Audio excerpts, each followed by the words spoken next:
in the end zone. Touchdown, Illinois. Chase, and down he goes.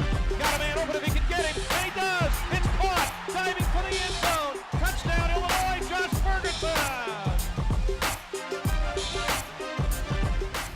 Hi, everybody, and welcome again to this week's edition of Fighting Illini Insider. I'm your host, Brian Barnhart. Great to have you again along for the ride here today as we cover Illini athletics.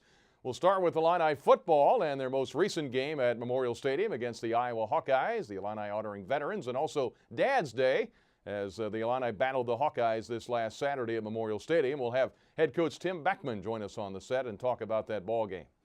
Also coming up during the show, we'll visit with Illini senior Matt Lacoste. It's our weekly feature, The Keys to the Player, big number 11. For the Illini at tight end, Matt Lacoste will join us.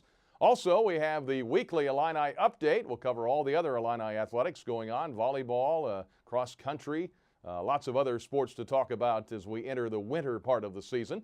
And then later on, we'll end the show with the Illini game against Penn State. That comes up this Saturday at 11 o'clock at Memorial Stadium. A busy show to come, so we'll look forward to all of that on Fighting Illini Insider. But first, a look back at Illinois and Iowa. Great to have you with us all today as we join you from Memorial Stadium in Champaign. Haven't seen the Hawkeyes in a while, Kurt. And here is the handoff to Weissman. He bangs his way near the goal line. The Illini shove him back. I do not think he broke the plane. The Illini hold there, and it's going to force a 4th and goal. Everybody in tight. Couple of tight ends. 4th and goal from the goal line. Give to Weissman. The Illini wrap him up. He is trying to get in with second effort, but he's not going to get there. And Mason Monheim came blowing through there and blows up the play for the Illini defense. 2nd and 5 from their own 6. No score. Illinois held them. Here's Lunt. Throws it to the right side. Caught by Dudek. Runs it ahead for a first down across the 10 up near the 13-yard line. 1st and 10 Hawkeyes at their own 38, leading 2-0. And here is the snap, and it's bobbled. That ball is loose, and I think Illinois fell on it. At the 34-yard line. Who came up with it? I think you're right, Kurt. Yep, Jihad Ward, you got it. Hill with a snap back to Wes Lunt. Steps up, throws it left, looking for Dudek. Trying to get position. A diving catch, and he's got it for a touchdown. Oh, what a remarkable catch by Mikey Dudek. This is a great catch and good coverage by the Iowa defender. It stays 9-7 Iowa. Illinois 1st and 10 at their own 21. Here is Lunt. Fakes to Ferguson. Steps and throws right, looking for Allison. One of his favorite targets, and he's got the catch up near the 32-yard line. Lunt is back in. Ferguson behind him in a pistol look. Here is Lunt. Fakes to Josh. Steps to throw. Pattern to the right, Davis. A lot of room to run. 50. Cuts back left. 45. And he bangs his way down to the Iowa 42 before they get him. And a first down, Nate Meyer from the Hawkeye 39. Here is Lunt. Steps and throws right. Got a man. Caught. Dudek with a first down catch, I think, down near the 31. They're nothing of 2 today on 4th down. 4th and 3. Snap. Throw left. Pass incomplete. Broken up down there. Good coverage by Eaton Spence. They tried to hit Tavon Smith. Aaron Bailey, quarterback, is going to keep it himself and runs it straight ahead, and he's got the first down. Takes a pop at the 35 and falls ahead to the 37-yard line. The catch in 2 steps to get upfield. It's the first down for Illinois. Duvernois with his 6th punt of the day. Sidewinding kick, and Vandenberg runs up on it, takes a shot, and he's down inside his own 30. The Illini clobbered him there. Canzeri is the back this time. Snap back to Rudock. He's going to hand it to Canzeri, and this time the Illini snow him under. Speaking of snow, at the 11. 5.5 minutes to go. The crowd kind of slowly files out here, at least the ones wearing orange. Here's O'Toole. Steps up, now he's going to run. 50 to the right, 45. First down, Iowa 40. Riley O'Toole with a nice run to the Hawkeye 36. Another one was 44. There's Riley O'Toole, pump fake, throwing deep right, got a man wide open, touchdown, Mikey Dudek, wide open in the secondary of Iowa, his 2nd touchdown of the day, that one from 31 yards. This game's over, here come the 2 coaches onto the field, Kirk Ferentz and Tim Beckman will meet and shake hands. The Hawkeyes win over Illinois today. The clock winding down inside of 20 seconds. 2 teams gathering at midfield. It is Iowa 30, The Illini 14.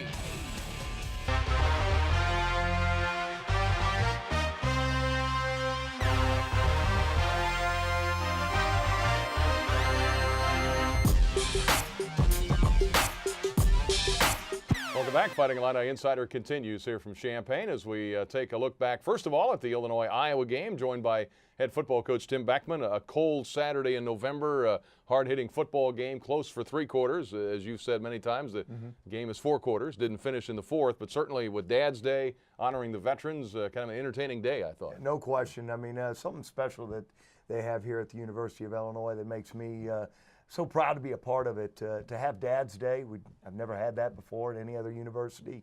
Our players running onto the football field, seeing their dads. Veterans Day like we had with the logo there on the helmet. Special day, no question. But again, victory needed to be had, and it did not get done. We've got to play 4 quarters of football.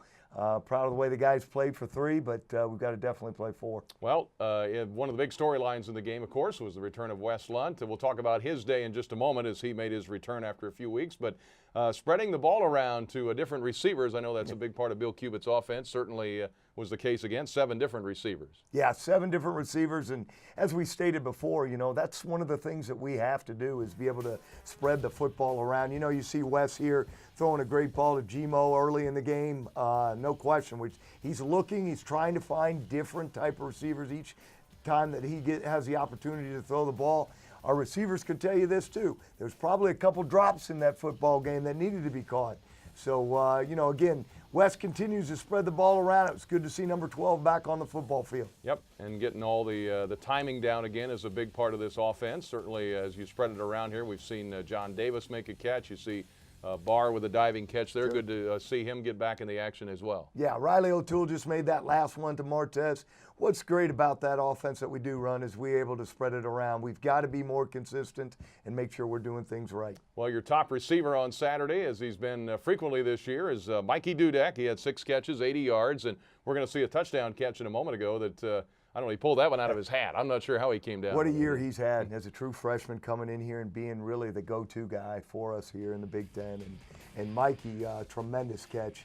You know, even coming out, a quick slant here to move the ball out of the coming out zone. And then, of course, this catch here. This is 1 in a million. I mean, that's an outstanding grab for a freshman. As you look, too, you know, we've got a bunch of young first-year starting wide receivers. And Mikey Dudek is one of them. And Mikey Dudek has been the last couple weeks our go-to guy. Yep, and runs some really precise routes. And here he made a nice cutback and was wide open for the touchdown. Yeah, again, trying to find 18 the football, and, you know, 12 can get it to him. So very proud of the way he's played as a true freshman. All right, well, speaking of number 12, we want to take a look at his day. Of course, coming back from the leg injury. Good to see him back on the football field again. 14 completions for the day with a touchdown pass. Riley O'Toole had the other one. But Sure. Talk about his day a little bit and getting him back up to speed again. Well, you know, again, I think Wes would be the first one to tell you it just didn't have that that we really need. And it was a little bit of you know, comfort getting back into the zone. A couple new starters on offense. But, you know, you still see touch. I mean, that's an outstanding throw. Not many people can make those types of throws. Getting the football to Justin Hardy here to keep the sticks moving for us.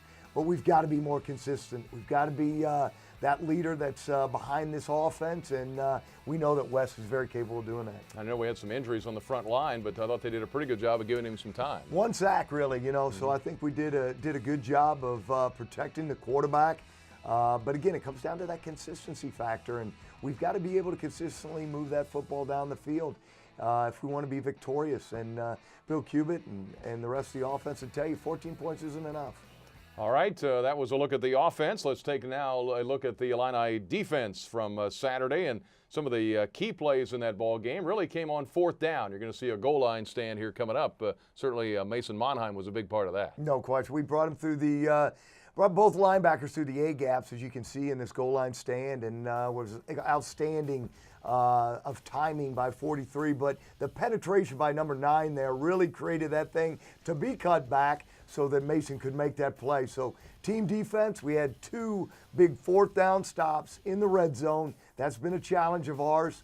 But the players stood up and made those 2 red zone stops. And you see a fumble recovery here by Jihad Ward, who was able to come up with a football and another big stop. And again, here's another defensive highlight, a good breakup there at the end by Eaton Spence. It's just, again, I use the word quite a bit about consistency. We have to do that on defense too. We've got to be able to make those plays, and we've got to be able to make them when our name's called. All right, let's talk a little special teams. And, of course, he's been special all year, really. Justin Duvernois, the senior punter, averaged nearly 45 yards a kick for the day and had a long of 53. And we're also going to see a couple of good hits on the coverage teams here coming up. But, boy, Justin, what a year. He's now, I think, second officially in the Big Ten. Yeah, net punt-wise, we're number 1 or battling to be number 1. We fight in and out with Ohio State usually. But Justin Duvernois got a big part of this. Of course, we use that spread punt, and we're able to get Little Down and Caleb Day and Justin Hardy. They make a lot of plays for us covering it, but it takes a young man like Justin Duvernois to punt it for us. He's got to be able to change the field for us. I know he does that quite a bit, and he's done that this year for us. All right, there's some highlights from Illinois' game with Iowa this past Saturday. Well, coming up, we're going to have the keys to the player, Matt Lacoste. So we'll hear from him, big number 11 at tight end. Later in the show, our Illini update, as well as a preview of Illinois and Penn State on Senior Day. That's all straight ahead. Stay with us on Fighting Illini Insider. You fought like you did all year. That part was good. I'm proud of your resilience. It was a fun group to coach because I like you guys. I love you guys. I said this last year, fellas. Stuff like this you go through. Obviously, John and Joe, they milked this thing for as much as they could. But all this stuff does for me is motivate me like you've never seen. And you gotta have a chip on your shoulder and an edge. We have a vision. That vision has not changed. Along the way, when you have a journey, you take multiple steps forward. You might take 1 or 2 back. It might make you better off for it. Then we took multiple steps forward again. But I've said numerous times, the freight train is moving. Okay? You're either on, or I'm not interested in anybody's not being on with 2 feet. I don't care who they are, because the freight train's moving.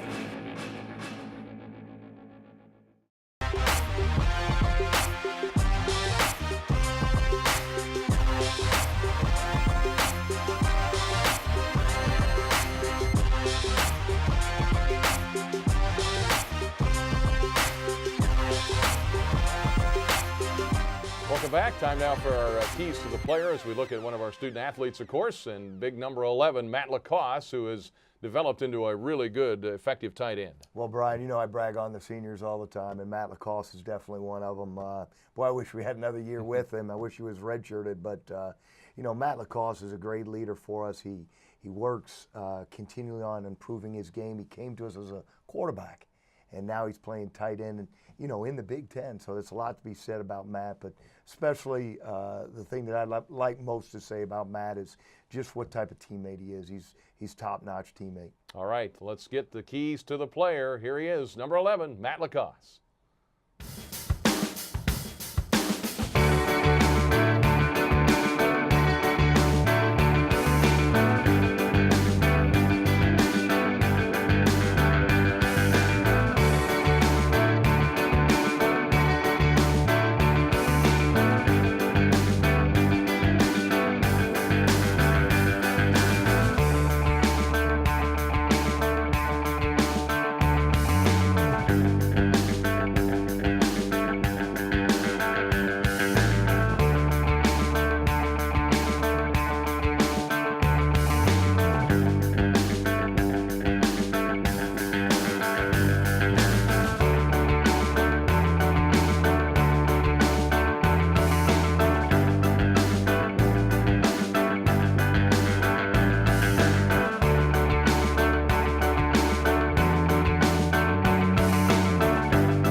Welcome back. Brian Barnhart here on Fighting Illini Insider. Time now for our weekly Illini update. Another busy weekend, a winning weekend for a lot of Illini athletics. And let's get it started, first of all, with the Illini volleyball team. The 10th-ranked Fighting Illini kept things going last week when number 17 Ohio State came to town. The Illini had to go 5 sets with the Buckeyes, but they got the best of them, getting some sweet revenge after falling in Columbus over a month ago in 5 sets.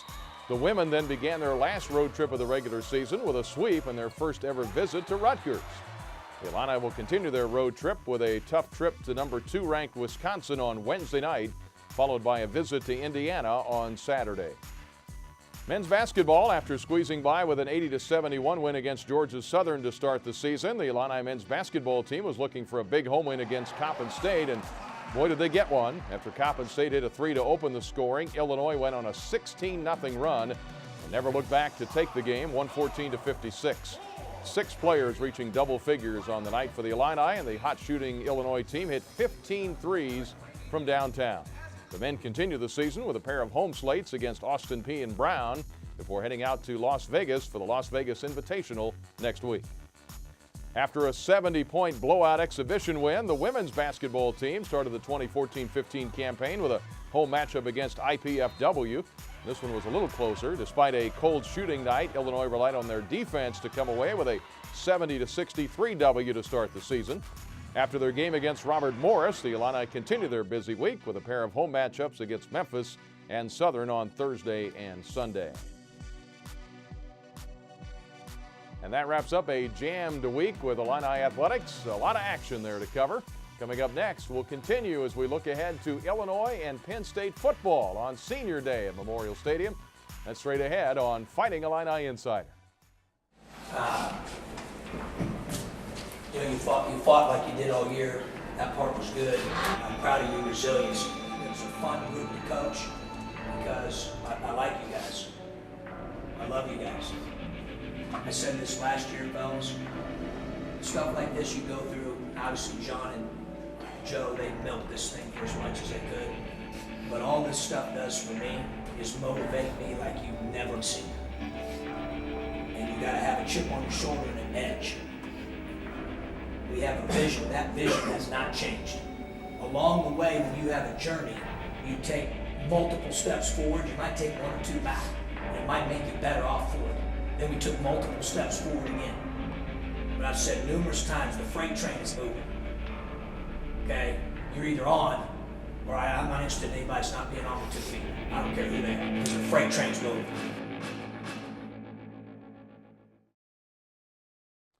Well, this upcoming Saturday at Memorial Stadium, last home game of the regular season. It'll be Senior Day, always a special day, and taking on a team, Penn State, under a new head coach. Yeah, very excited for our seniors. You know, this is a special day for them to be able to play their last game at Memorial Stadium, to be able to stand out there as your parents walk up to you at midfield and you present them with, your mom with a bouquet of flowers. I mean, this is what football's all about. For some of them, it'll be their last football game.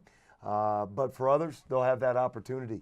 We're excited about playing a good football team in Penn State, and we know it'll be a challenge for 4 quarters. Well, you've had a great quarterback with Wes Lund until he got hurt, of course, coming back. But Christian Hackenberg on offense, certainly a threat. And then the Penn State defense has been terrific. Been playing really good this year. You know, they've got a lot of veterans up front.